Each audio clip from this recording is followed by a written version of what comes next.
Thank you for visiting my channel. Before we start, please hit the subscribe, like, and share buttons to receive notification of future presentations. Our topic for today is the prospective application of the Philippine criminal law. From Criminal Law 1, we learned that the characteristics of criminal law are 1. General, 2. Territorial, and 3. Prospective. Our current topic is prospective or prospectivity. General and territorial are subject matter of separate presentations. The general rule is criminal laws are prospective in application. They apply only to acts committed after the law takes effect, not before. This rule is rooted in fairness and due process. A person cannot be punished for an act that was not yet a crime at the time it was committed. The law must speak first before it can bite. Legal basis. The rule is tied to the constitutional prohibition against ex post facto laws. Section 22, Article 3 of the Constitution provides, "No ex post facto law or bill of attainder shall be enacted." What is an ex post facto law? An ex post facto law is one that 1. Makes an act criminal after it was committed, 2. Aggravates a crime or makes it more serious than when committed, 3. Increases the penalty after the act, and 4. Alters rules of evidence to make conviction easier. Such laws are absolutely prohibited. Another legal basis supporting the prospectivity of laws is Article 4 of the Civil Code, which provides, "Laws shall have no retroactive effect unless the contrary is provided." Illustrative examples: prospective application, general rule. In 2024, a law was passed criminalizing a certain online act. A person committed the act in 2022. He cannot be prosecuted under the said law. Retroactive application, exception. A person was convicted under a law imposing reclusion temporal. A new law reduces the penalty to prisión correccional. The reduced penalty applies unless he is a habitual delinquent.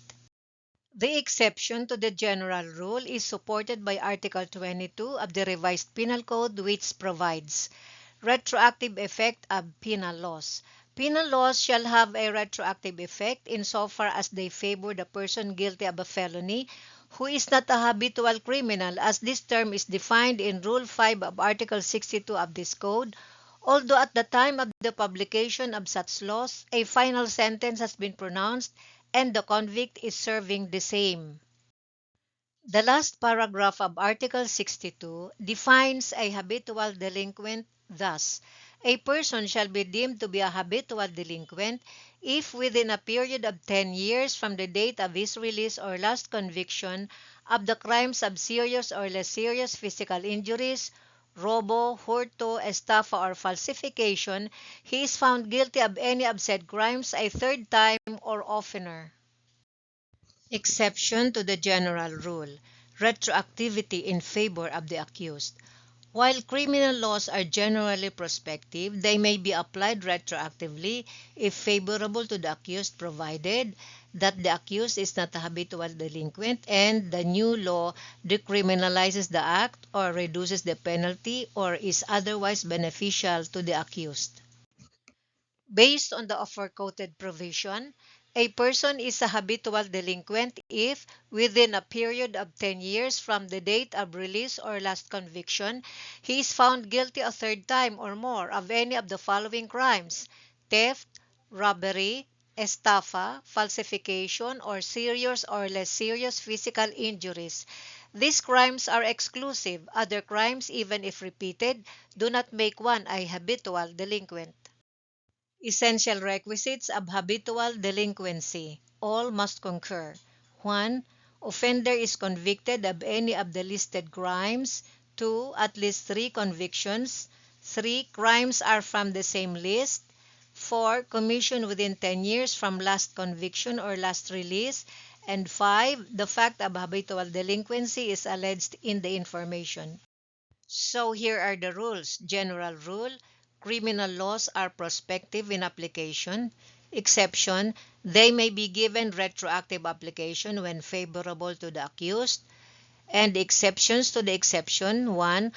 When law specifically states that it should not be given retroactive application even when favorable to the accused, or 2. When accused is a habitual delinquent. And here are relevant decided cases on the matter.